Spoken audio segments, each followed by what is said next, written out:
Dentro dessa série sobre cosmovisão, nós temos procurado propor a vocês que um cristão deve encarar a realidade e deve se integrar com a realidade à sua volta, levando em consideração 4 aspectos da história bíblica, sendo elas a sua criação, a sua queda, a redenção e a consumação.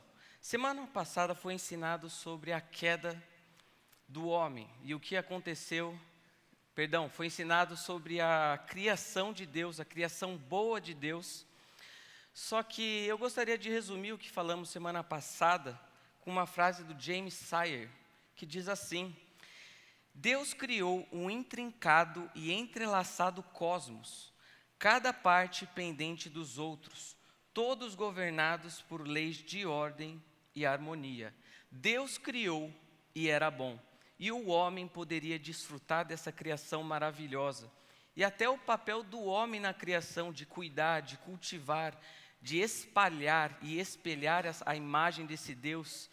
Ao olhar para a realidade, a gente pode chegar à conclusão que parece que aquele contexto, aquele cenário perfeito que Deus havia criado, aconteceu alguma coisa. E é por isso que nós devemos não somente olhar para a criação de Deus, mas também para a queda. Se fosse assim, uma pessoa olharia para a criação de Deus e simplesmente chegaria à compreensão de que tudo é bom, posso desfrutar de tudo. Afinal de contas, Deus que criou, Deus é o Criador de todas as coisas, logo vou desfrutar. Mas por isso que nós precisamos considerar também, e aquilo que é o tema de hoje, a queda e as suas implicações. A frase do James Sire continua e diz: o pecado afeta cada parte dessa ordem e harmonia, torcendo, fraturando, distorcendo e corrompendo. Não que não existam coisas boas, mas aquilo que Deus criou com um propósito específico, agora começa a ser distorcido, ofuscado. E o homem começa a achar que pode dirigir a vida à sua própria maneira. E não há necessidade de grande esforço intelectual para que cheguemos à conclusão de que há alguma coisa de errado com o mundo. E isso não é exclusivo do cristianismo. Qualquer pessoa que você conversar, seja de outra religião, seja um ateu, eles vão chegar à conclusão e eles vão afirmar que, de fato, há alguma coisa de errado. O que difere é a resposta para isso. Nós damos a nossa perspectiva, a perspectiva de Deus. E eles propõem algumas saídas, eles propõem algumas respostas para o que há de errado.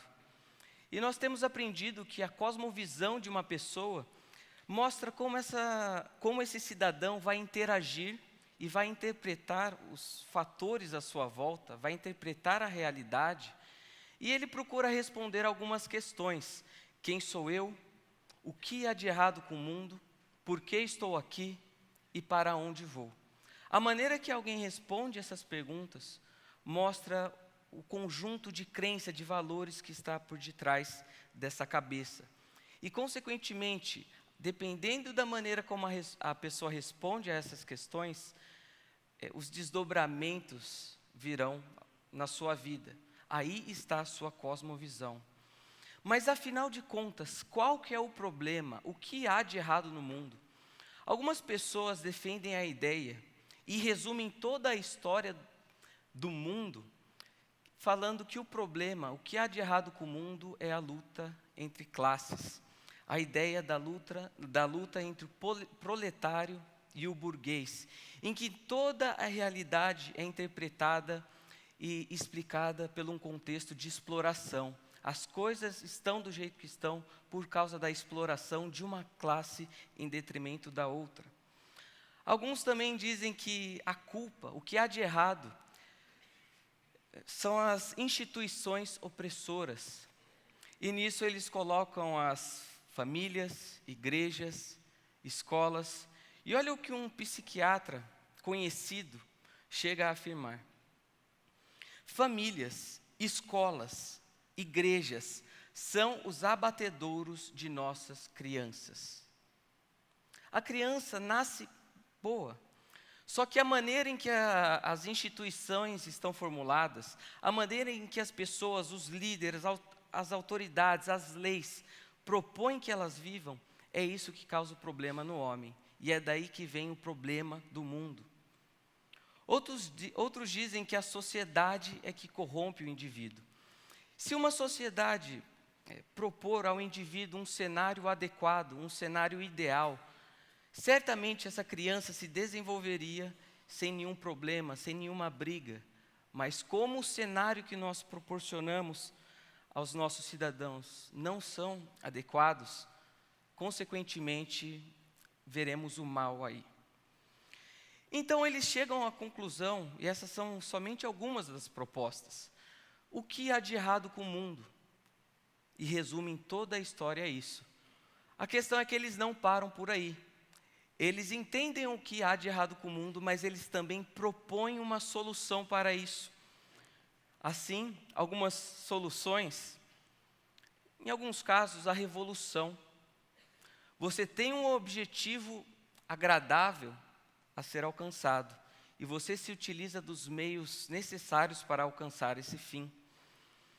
Há também a ideia da libertação do homem a tudo aquilo que escraviza, tudo aquilo que faz com que aquele homem viva em função de um status quo. A solução seria então esse homem se libertar das autoridades, das instituições, das limitações, das leis e hierarquias. Tudo isso atrapalha o homem. Então, a saída é a libertação.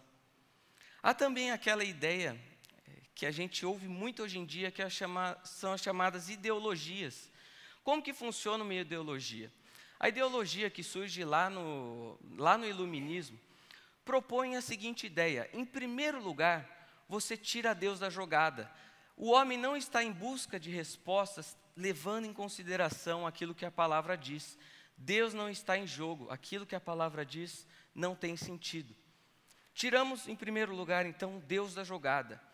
Em segundo lugar, o homem por si só cria um novo arranjo. O homem cria aquilo que seria uma sociedade perfeita, uma sociedade que seria utópica.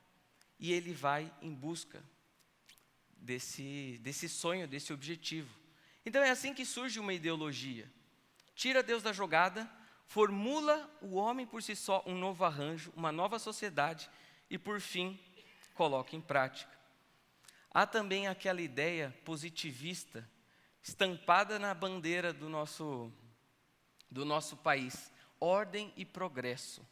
A ideia de que é normal que haja um certo avanço, que haja um certo progresso. Você, em alguma conversa com alguém, debatendo algum assunto, já se deparou com a outra pessoa respondendo: nossa, em pleno século XXI você falando umas coisas dessas? Você esperava que fosse diferente? Qual a diferença do século XXI para o século I? Você espera, por acaso, que o homem evolua dessa maneira, que ele melhore? Então, o que eu quero propor para nós essa manhã é que somente uma percepção correta sobre a queda pode nos levar seguros para a redenção. Se a sua percepção sobre o que há de errado é equivocada, será difícil essa percepção te levar seguro a Cristo. Levando em consideração, então, aquilo que Deus fala, o que há de errado com o mundo? E com a queda, uma nova maneira de se interpretar e interagir com a realidade nos é proposta. Então, a cosmovisão, alguns defendem que é como se fosse um óculos, que através desse óculos você interpreta e interage com as coisas em sua volta. Com a queda, uma nova cosmovisão nos é proposta. Se aprendemos que na origem, na criação, as coisas eram boas, o homem como criatura deveria se submeter a Deus e viver a vida que Deus tinha planejado, agora essa lente, esse óculos começa a ficar ofuscado. Eu pretendo, portanto, analisar o diálogo da serpente com Eva e extrair princípios que nos ajudem a identificar propostas de uma cosmovisão à parte de Deus. E para que vocês entendam como que essa mensagem está estruturada, ela está dividida em duas partes, dois momentos. O primeiro deles é o que eu estou chamando de desenvolvimento. Nós vamos ler de Gênesis 3, de 1 a 6, e eu quero fazer algumas considerações com vocês. E irei apontar 6 distorções, 6 manchas que ofuscam, que atrapalham uma cosmovisão adequada. No segundo momento, eu quero trazer as implicações da queda, tanto logo após um incidente, quais foram as consequências imediatas, mas também nos dias de hoje, o que nós provamos que é consequência da queda. E nesse momento irei falar sobre 4 consequências. Então vamos lá para Gênesis 3, se você está aí com a sua Bíblia, ou então quiser acompanhar aqui comigo.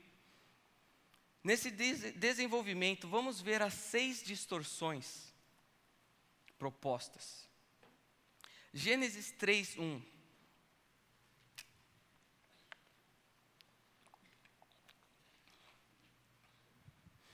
Ora, a serpente era o mais astuto de todos os animais selvagens que o Senhor Deus tinha feito. Antes que você se assuste e comece a se questionar sobre o que um animal astuto, sagaz, estaria fazendo dentro de uma criação perfeita de Deus, não há necessidade para crise, uma vez que a palavra aqui, astuto, é a mesma palavra que é utilizada em Provérbios para prudente. Deus criou assim, e isso era bom. O que acontece é que nesse episódio nós sabemos que por detrás da atuação da serpente, e no Novo Testamento há o reconhecimento de quem estava por detrás da atuação da serpente, é que há uma intenção satânica. Mas eu digo que a primeira distorção que é proposta é a sutileza, porque Satanás se aparece a Eva de uma maneira que não causasse espanto. Se você se lembra, Deus deu a função para o homem de dar nome aos animais. E certamente a serpente estava nesse pacote. O homem e a mulher conheciam esse animal. Satanás então se utiliza de uma estratégia que começa pela sutileza, que não gera espanto. Do contrário, se Satanás se aparecesse a nós, todas as vezes que nós somos tentados da maneira que de fato ele é, isso geraria espanto e nós fugiríamos. Mas essa distorção da nossa cosmovisão começa de maneira sutil. Assim, hoje em dia, quando você vai mentir, quando ao falar a verdade você teria que lidar com os desdobramentos, e mentir seria um pouquinho mais fácil, menos doloroso, a proposta de uma mentira, ela é trazida de maneira sutil. Isso não gera um grande espanto. Você não vê a figura de Satanás horrenda de maneira sutil. Não, uma simples mentira, uma simples maneira de eu lidar com essa situação. Satanás não se aparece da maneira como de fato ele é. A aplicação com relação a esse ponto da sutileza, eu quero dizer que nós não devemos esperar o espanto, o assustar para então fugir. O texto continua e uma segunda distorção aparece, que é a dúvida. E ela perguntou à mulher: foi isso mesmo que Deus disse? Não comam de nenhum fruto das árvores do jardim? Deus disse tal coisa, mas será que isso de fato é assim mesmo? E certamente muitos de vocês já sabem o que Deus espera para a sua vida. Vocês já sabem a maneira que Deus espera que você conduza a sua moralidade, a sua família, seus negócios.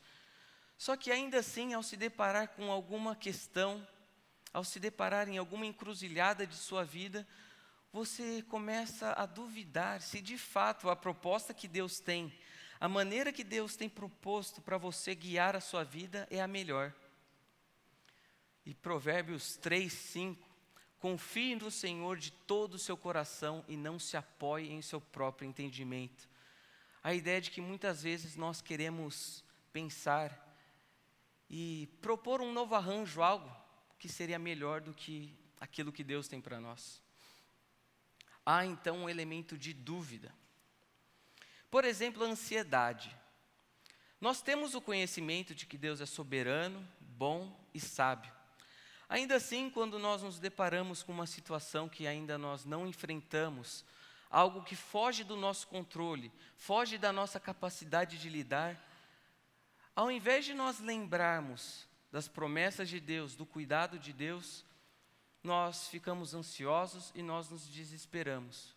Porque entra em jogo a dúvida. Será que Deus de fato é confiável para cuidar de todos os aspectos da minha vida? Será que esse compartimento do meu coração eu não posso eu mesmo resolver, eu mesmo cuidar? Continuando, o texto também não apenas diz que começa de maneira sutil e que há um elemento de dúvida, mas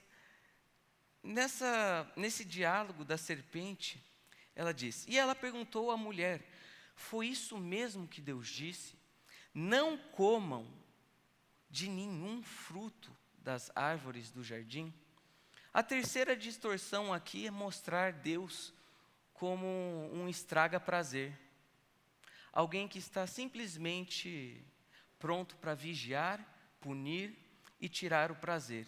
E muitos têm essa ideia de Deus como um velho barbudo sentado no seu trono, observando atentamente os detalhes de sua vida, não para cuidar e direcionar, mas simplesmente para vigiar e punir. Então, por que Deus colocou a gente em um mundo, sendo que a gente não pode desfrutar de nenhuma das coisas boas? Por que tanta restrição? Por que o cristianismo é repleto de não faça isso, não faça isso, não faça aquilo? E voltando para o jardim, por que Deus te colocou, Eva, nesse jardim, sendo que você não pode comer nenhum fruto das árvores do jardim?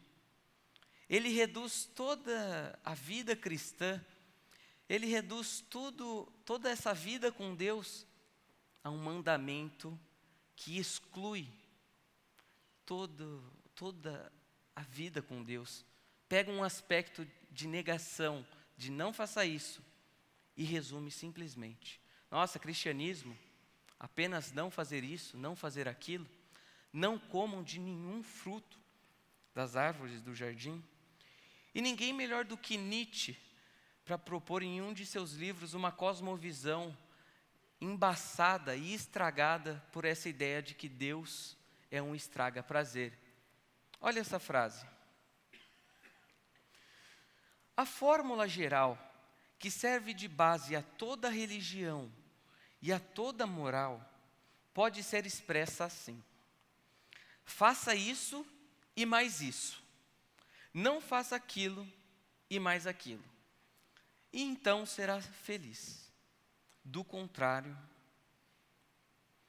ou seja, resumiu tudo a faça isso e mais aquilo. Um conjunto de normas, de regras, que se você não obedecer, você certamente será punido. Toda moral e toda religião são somente esse imperativo. E nós sabemos que Nietzsche morreu internado, louco. Só que alguns propõem que, na verdade, ele viveu louco. Quando nós nos deparamos com o Salmo 37, 4, que diz, deleite-se no Senhor, e Ele atenderá os desejos do nosso coração.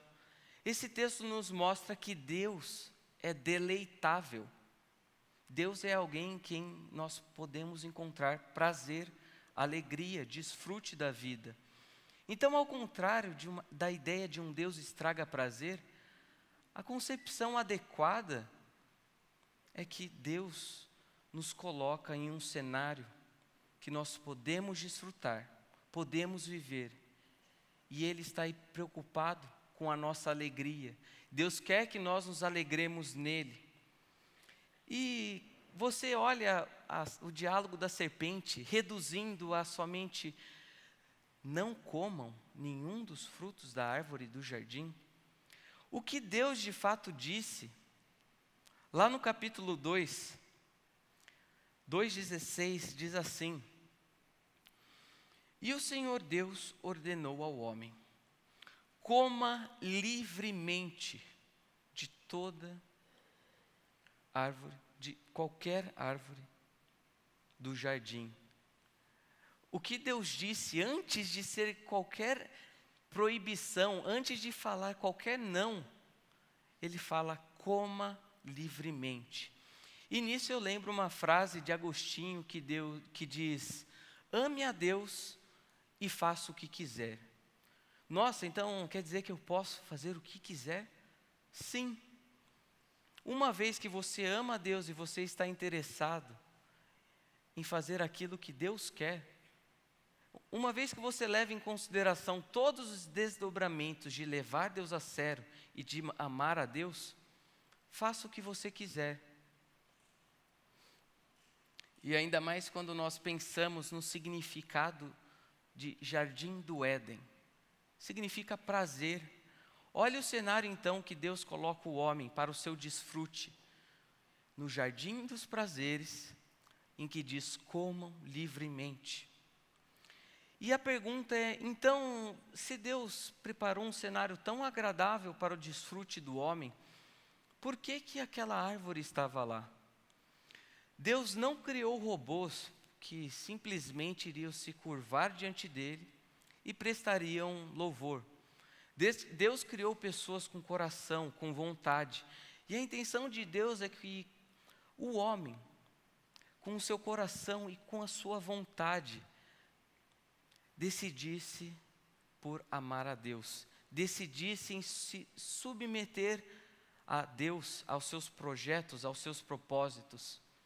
E é isso que estava em jogo nessa árvore que estava no jardim e que Deus falou: não comam deste fruto. E de aplicação para as nossas vidas, nós muitas vezes queremos desfrutar das bênçãos de Deus, só que sob as nossas condições.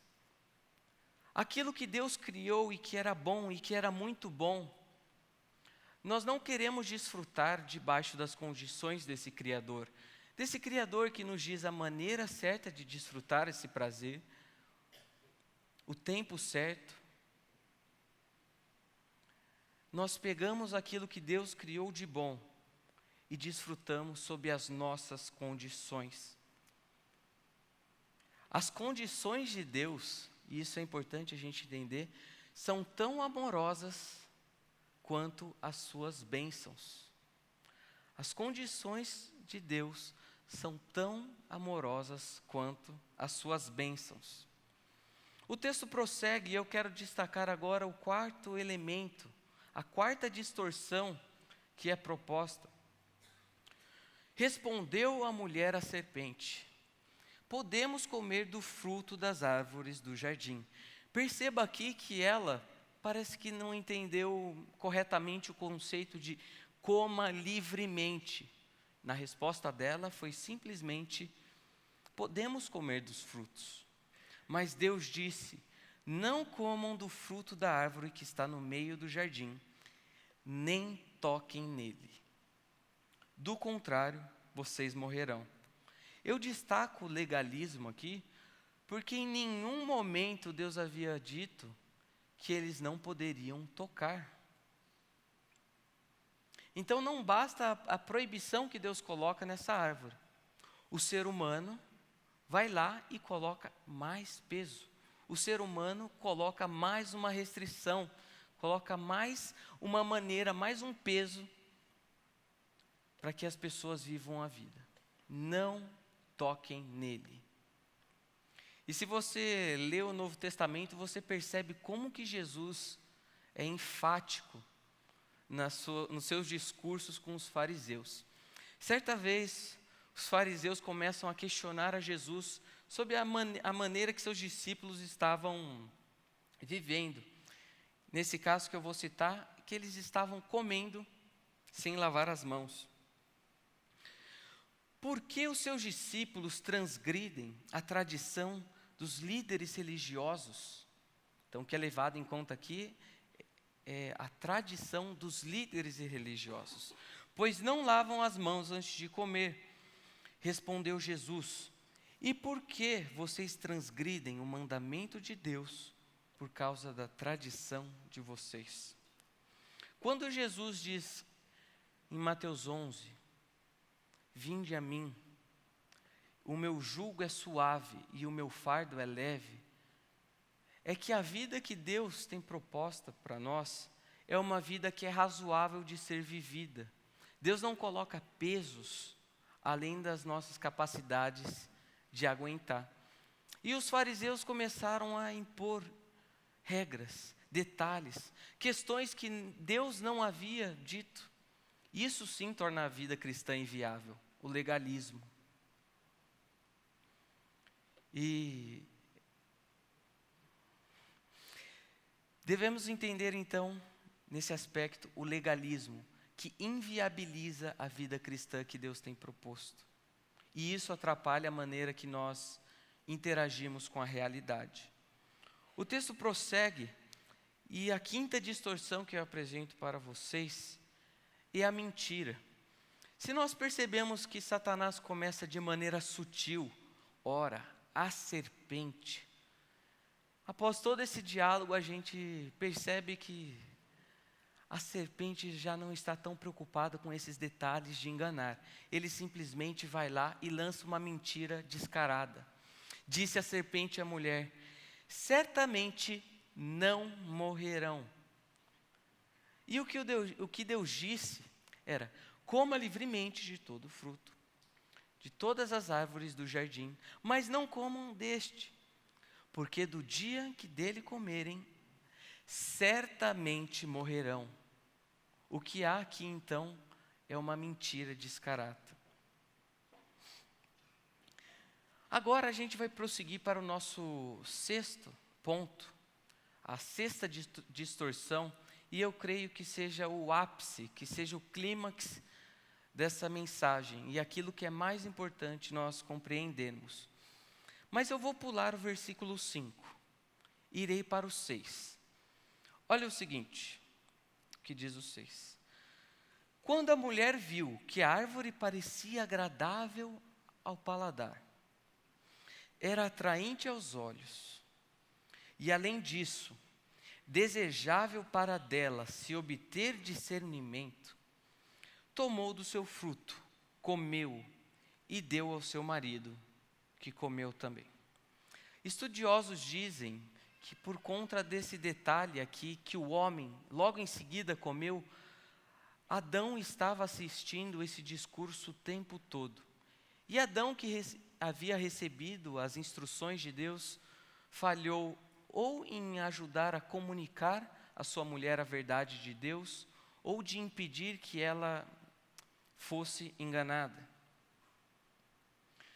Eu lembro quando eu era criança e até mesmo pré-adolescente, eu tinha uma ideia de que o motivo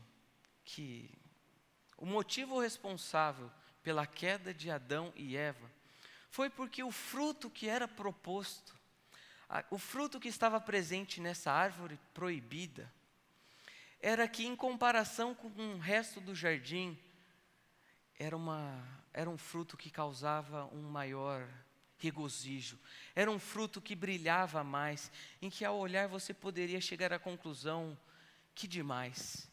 E você olhava o restante do jardim e via aqueles frutos mesquinhos, secos, sem cor, sem gosto. Consequentemente, achava eu que pecávamos, porque a vida que Deus tem proposta para a gente, cheia de limitação, uma vida chata, uma vida sem graça, em comparação com as coisas que Satanás propõe, prazer, delírio, alegria, liberdade, eu falava, nossa, de fato, dá para entender por que as pessoas pecam. porque aquilo que Satanás tem proposto é muito melhor, é mais agradável, é mais atraente. Mas as árvores do jardim, todas elas, como elas eram? O que estava em jogo então? Será que foi isso? Será que esse era o elemento culpado pela queda de Adão e Eva? Que aquele fruto era agradável ao paladar, era atraente aos olhos? Olha o que diz Gênesis 2:6. O Senhor Deus fez nascer então do solo todo tipo de árvores agradáveis aos olhos e boas para o alimento. Todas as árvores do jardim eram agradáveis à vista e boas para o alimento. Então não foi o fruto em si, o fruto específico daquela árvore, que fez com que eles caíssem. Havia algo a mais. Mas então o que é isso? O que os levou a pecar? E até aqui eu tratei a maneira sutil, a maneira como Satanás vai ofuscando a lente do homem para enxergar a realidade. Só que aqui, nessa última distorção, nós percebemos algo que foi impulsionado pelo coração do homem. Aquilo que faz com que todos nós pecamos. E é o nome do pecado que os estudiosos também dizem ser a raiz de todos os pecados, que é o orgulho. É a proposta das pessoas levarem as suas vidas de maneira independentes de Deus. Então preste muita atenção a este ponto, porque é isso que está em jogo.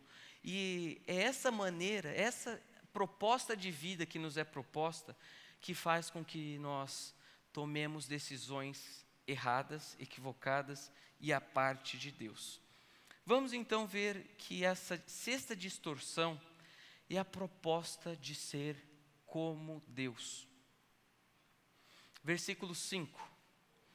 Deus sabe, a serpente falando, que no dia em que dele comerem, seus olhos se abrirão e vocês serão como Deus, conhecedores do bem e do mal. Há algum tempo lançaram um filme chamado Todo-Poderoso, em que Jim Carrey estava atuando. E nesse filme mostra um rapaz, um cidadão, que estava insatisfeito com a sua vida e a maneira que ela estava sendo conduzida. Um homem extremamente bravo com Deus e a maneira que tudo acontecia, pisava em poça de água, chegava atrasado no trabalho e ele estava incomodado com esses detalhes de sua vida. Até que então, Deus aparece a ele e propõe uma mudança. Jim Carrey passaria então a ser Deus.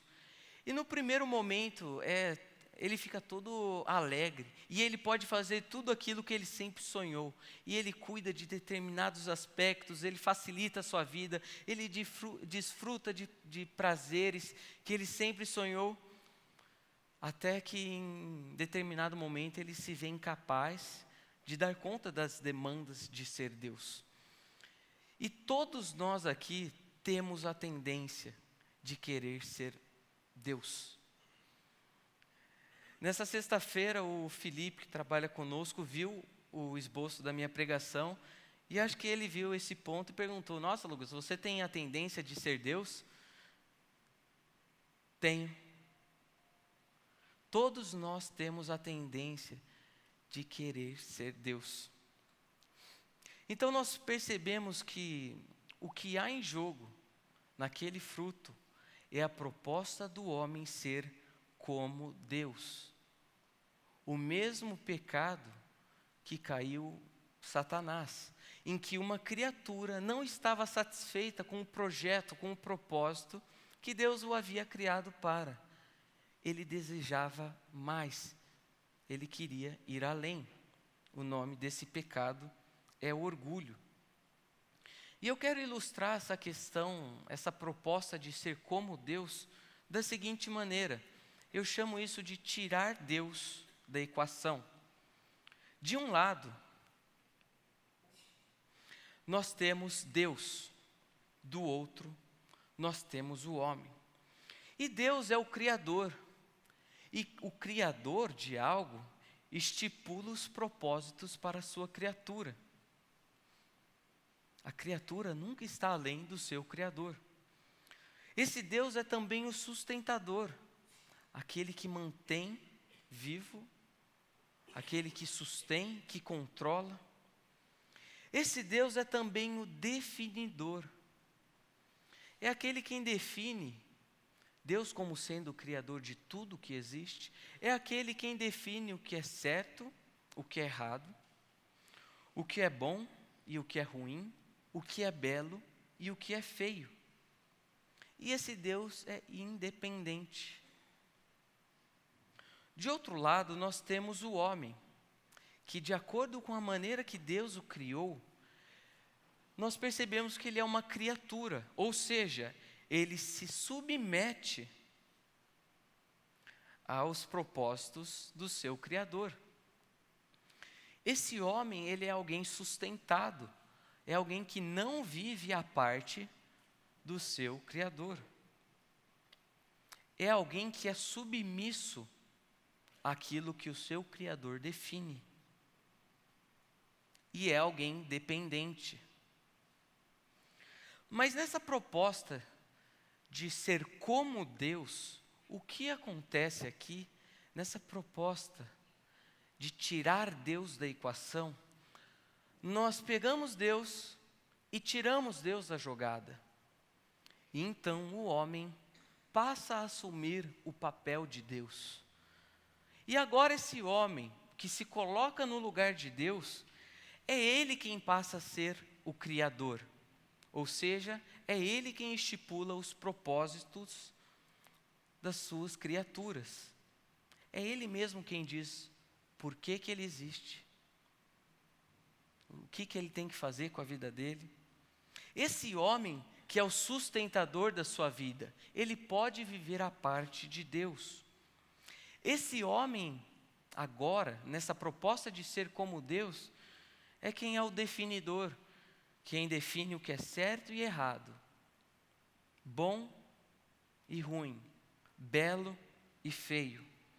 E esse homem também se acha independente. O homem se colocou no lugar de Deus. E é ou não é assim que nós interagimos com todos os aspectos da nossa vida?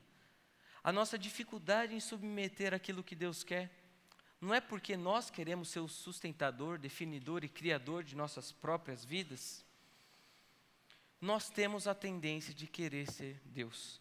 E essa lente que nós colocamos, nós lidamos com a realidade em nossa volta não como criatura, mas nós colocamos os óculos de como Deus. E é você então quem é o próprio Deus da sua vida. Mas nós não somos Deus. E nós temos que lutar contra essa vontade no nosso coração em assumir esse papel de Deus. Deixa eu ler algumas frases para resumir melhor essa ideia. Parece que também há um quê de egolatria, pois Adão decidiria que sabia mais que o Deus, sabia mais do que Deus o que era melhor para si.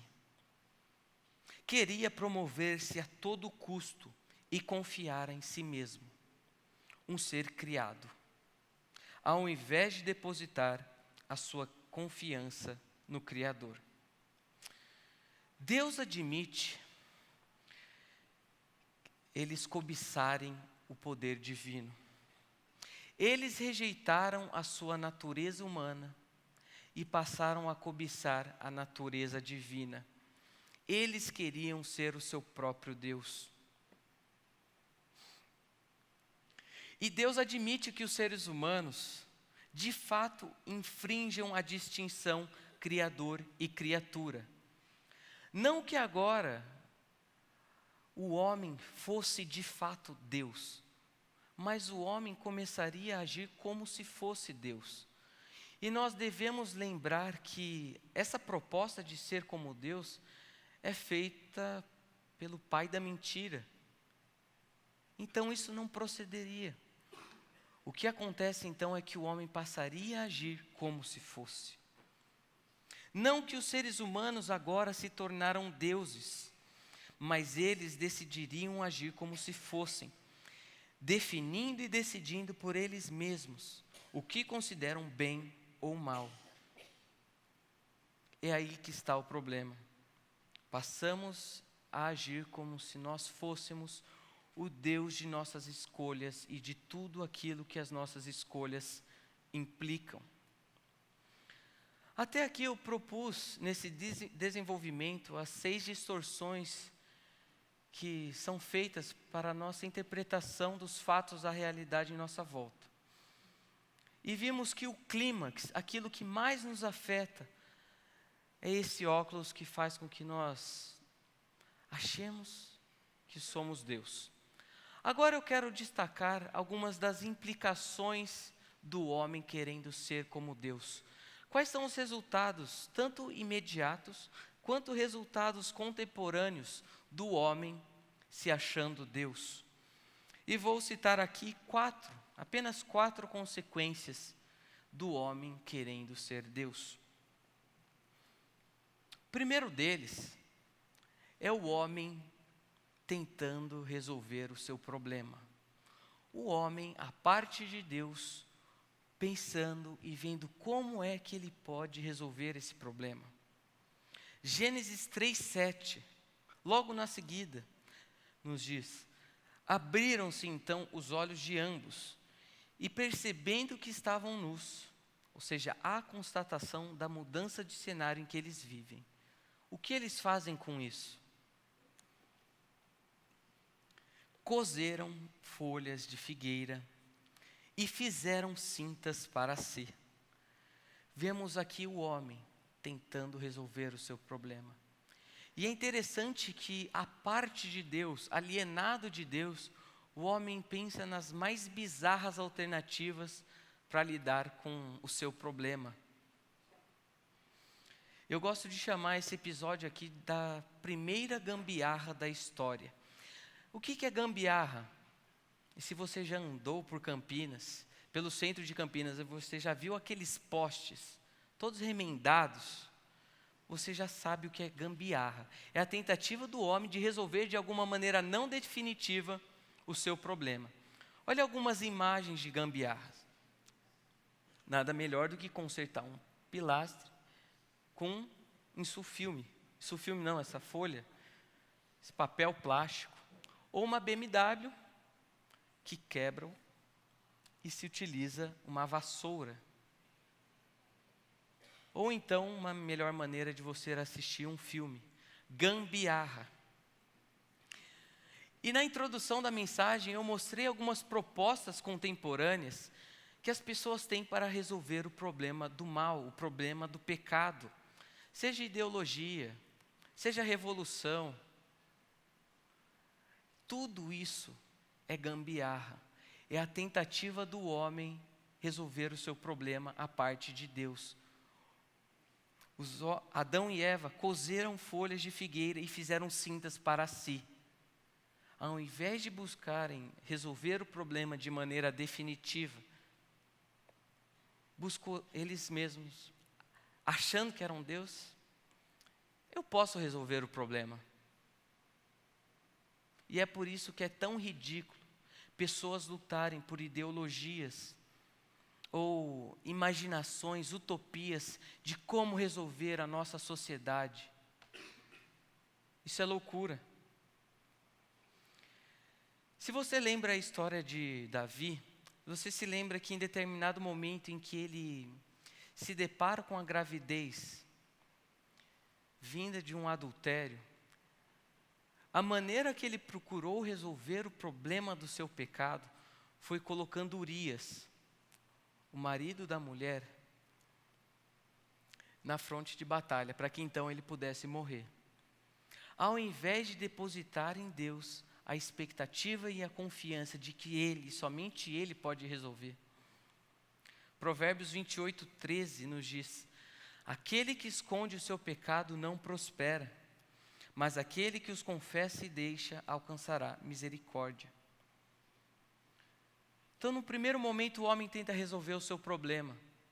O texto continua lá em Gênesis 3:8 e diz, e eu destaco aqui que as implicações da queda agora se dá no âmbito do relacionamento para com Deus. Quando ouviram a voz do Senhor Deus, que andavam no jardim pela viração do dia, esconderam-se da presença do Senhor Deus, o homem e sua mulher, por entre as árvores do jardim. O relacionamento com Deus agora é afetado.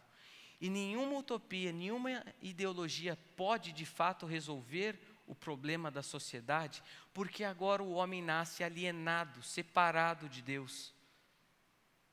E todas essas propostas ignoram o fato de que o homem é pecador. E o homem pecador não consegue formular uma sociedade perfeita. A terceira implicação, e eu coloco aqui por implicação do texto, nem tanto pelo versículo, é que agora, uma vez que o homem passa a se colocar no lugar de Deus e lidar com tudo à sua volta como se fosse Deus, é que os valores estão distorcidos. Então, como era Deus que dizia o que é bonito, o que é belo, o que é certo, agradável, agora o homem passa a dizer o que é. Olhe só alguns exemplos contemporâneos. O que é belo? O que é arte?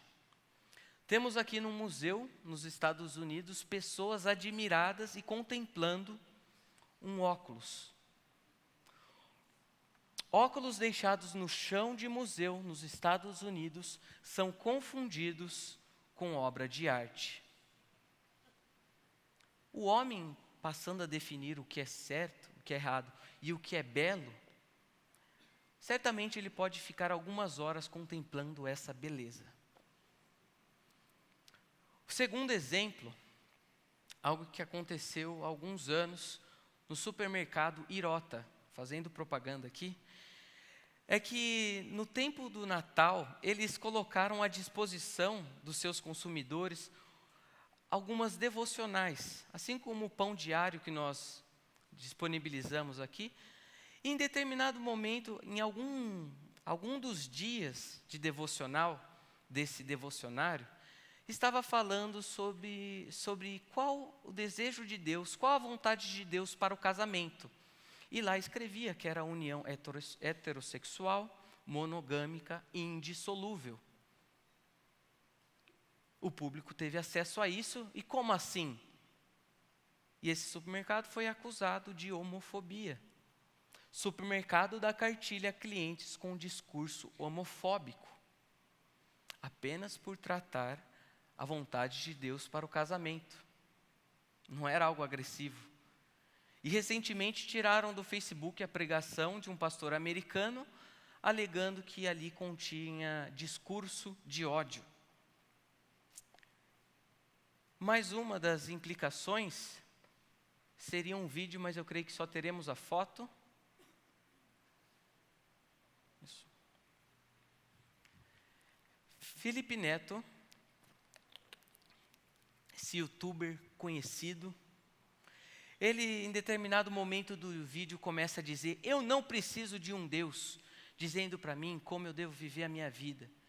Eu não preciso de um Deus dizendo o que é certo e o que é errado, sendo que eu posso ter a minha concepção do que é certo e o que é errado. A civilização foi constituída dessa maneira, ótimo, lindo, mas eu não preciso de um Deus para me dizer o que é certo e errado. Quarta implicação da queda, e eu coloco aqui na esfera do relacionamento. Nós percebemos logo no decorrer da história bíblica o assassinato de Caim e Abel, a poligamia e assassinato de Lameque, e também há uma distorção no relacionamento do homem com a criação. Olha só uma imagem que saiu no UOL recentemente.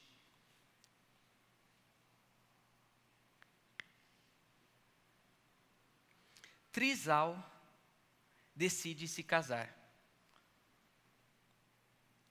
Após 7 anos de relacionamento. O que é trisal? Casal de 3 pessoas. O homem alienado de Deus propõe um arranjo de vida ridículo. Preste atenção nessa frase, que vai falar como que os relacionamentos familiares também foram alterados pela queda. O Fundo de Educação Familiar demonstrou que as crianças são 33 vezes mais suscetíveis de sofrer abuso grave e 73 vezes mais suscetíveis de sofrer abuso fatal em um lar compartilhado por uma mãe e seu namorado ou padrasto do que em uma família intacta. Os pais instintivamente protegem os seus filhos. Os namorados para os quais o filho de outro homem é um rival, instintivamente o atacam. Esse não é o propósito de Deus para a família. E é por isso que nós vemos tantas desgraças acontecendo. E no relacionamento do homem com a criação, lá em Gênesis 3,17, vemos: maldita é a terra por sua causa. Em fadigas obterás dela o sustento. Lá em Romanos 8:22, porque sabemos que a criação geme e suporta angústias até agora. Desastres naturais que acontecem não é simplesmente uma soma de fatores físicos, químicos. Isso é resultado da queda. Concluindo, meus irmãos, há esperança. Eu citei uma frase do James Sire que diz: o pecado afeta cada parte dessa ordem e de harmonia. Torcendo, fraturando, distorcendo, corrompendo. Será que nós teremos que lidar com uma natureza distorcida, corrompida, caótica para sempre? E eu quero dizer que há esperança. E sobre isso nós veremos semana que vem, pois nós devemos analisar a criação, a queda, a redenção e a consumação. Aquilo que foi distorcido, aquilo que foi quebrado pela queda, pode agora ser redimido pela graça. Romanos 5:20. Onde abundou o pecado e as consequências catastróficas do pecado, superabundou a graça. Há graça disponível para você experimentar transformação de vida, transformação de cenário. E se o homem, no primeiro momento, quis resolver o problema da sua própria maneira, ainda lá no jardim, em 3:21, fez o Senhor Deus vestimentas de pele para Adão e sua mulher. E isso não é gambiarra. Isso é definitivo. Quero analisar com vocês essa imagem.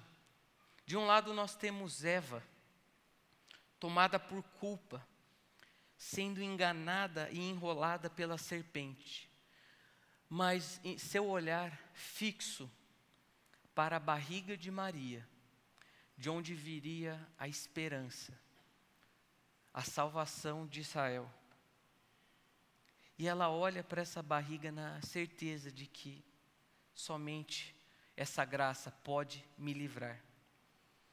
Há um erro aqui, porque é Maria que está pisando na cabeça da serpente. Mas isso acontece na cruz, na morte de Jesus, oferecendo e disponibilizando uma redenção de vida para todos nós. Vamos orar? Pai, nós pedimos que o Senhor nos ajude a compreender a realidade em nossa volta, considerando aquilo que foi distorcido, apagado, deformado, mas que nós também possamos ter a consciência da sua graça, que transforma, que muda, que proporciona um ambiente diferente de tudo aquilo que a gente já viveu. Nós nos agarramos a Ti na expectativa de que o Senhor pode resolver o nosso problema. Nós pedimos assim, Pai, sua graça sobre nós. Em nome de Jesus. Amém.